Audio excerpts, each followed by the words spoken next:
So through this year, Rebecca, you came into our classroom and explained your business model and explained how you have an issue creating a sustainable company with what your dream is, which you made it clear to us your dream was to continually run the community rides as you feel that's the best way to get proper outreach to the community.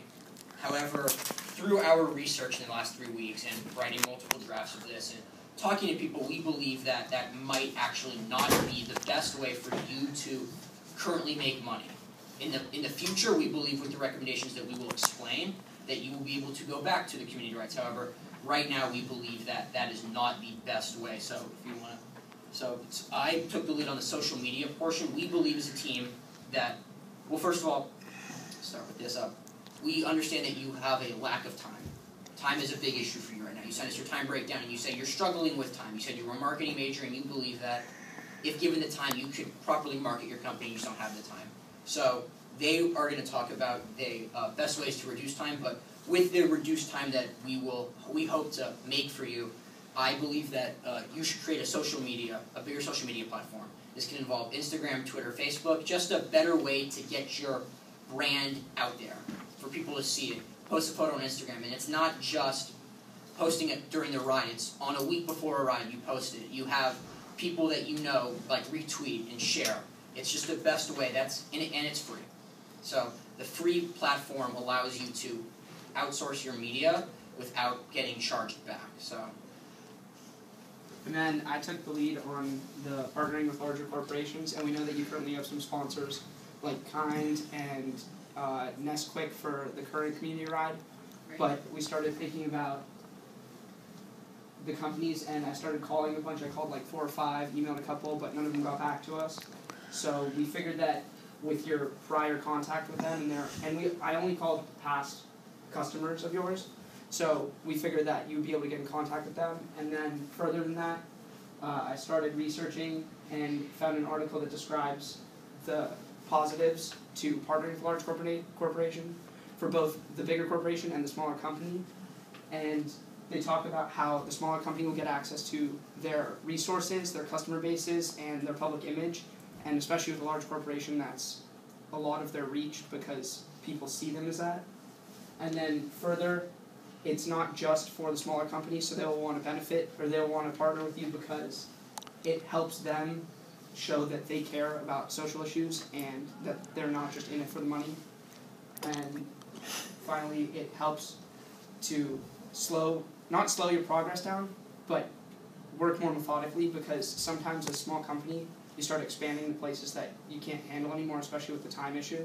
So you don't have enough time to manage all of it. So when you start working with a bigger company, they really kind of hone in what your goals are and make you work towards that better. So I worked on partnering with schools, and initially we were contemplating why schools were a good idea, and we decided that the main reasons were the importance of bonds between classmates. That's one of the main focuses of any school, is helping their students come together and build unity. And also the lack of community service opportunities for the smaller schools, because they want to provide those opportunities for the students to be able to do community service as they choose. So we spoke to Mr. Hughes, which is the head director of community service at our school, and he emphasized that actually at Brentwood, we already have established community service programs, and it's much easier for us to organize them with the partnerships rather than for someone else, like the DGB, for instance, to come in and organize it for them, because it's much more cost efficient. So we propose that you try to narrow down to smaller schools, middle schools as well, smaller private schools who don't really have those established systems, so that you could actually help the students facilitate those things. And the most important thing is for the students to feel accomplished after they do their work. Shayan and I went individually on your DGB ride a couple weeks ago, and with the horses and the disabled kids and basically that thing. And we thought that there wasn't enough of a sense of accomplishment afterwards, and there wasn't really a specific set of things we were supposed to do. So that was kind of confusing. I think that's really important. If you're going to pursue schools as a customer, then you definitely need to have an agenda for the students to actually do their work. So the last recommendation we have is to partner with religious groups and religious establishments. So what I did to figure out if this would work, I called 10 different religious establishments, 6 churches, 4 synagogues, and all of them are very willing to talk, and I actually got up to the priest or rabbi at each establishment, and from them I was able to understand that one, they're very involved in community service, which makes them a very good target for you. Also, they are the ones who connect their congregates to the causes. So if you were to partner with Corpus Christi Church in Corpus Christi Parish in Pacific Palisades, for example, they would be able to link their followers to you, and out of all of them, Corpus Christi was actually the most interested in Do Good Bus, but all of them were very appealed to your company. Corpus Christi gave me their contact actually, so if you do want to contact them after, yeah. With partnering with these religious groups, you're going to be able to expand your customer base, which is very important because not only that one connection, but it goes further than that. And with the increased customer base, you ultimately increase revenue, which is a goal of yours. And next second. You got it. Okay, so I know you're probably wondering how am I going to do all this.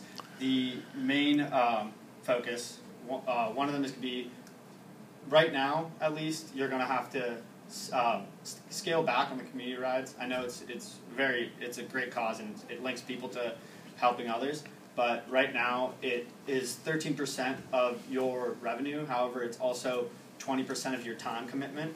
Like 20% of your rides are community rides. So as of now, it'd be smart to, in our opinion and from our research, to scale back on community rides a little bit. And with that, you'll be able to focus on all of our other recommendations.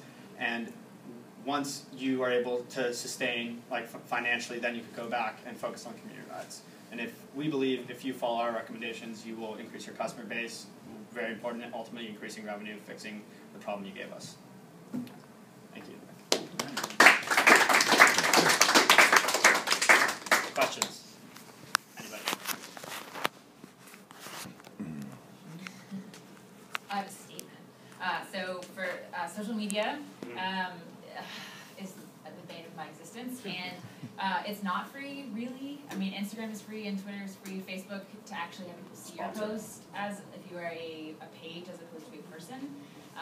If, for example, we have 5,000 followers, almost all of my posts, the most actual views according to Facebook I get is like 87. Unless I boost my post for $20, $50, $70, whatever it is, and I'm getting views, but I can't actually, I can't track those back to am I actually getting customers out of that. So good advice on social media, and we've had plans before, and it's something that I know I have to do because it's 2015, but just so you know, it's actually not free for Facebook. How often do you post on social media? We not as much as we used to. I mean, I guess I'd say it's every other day.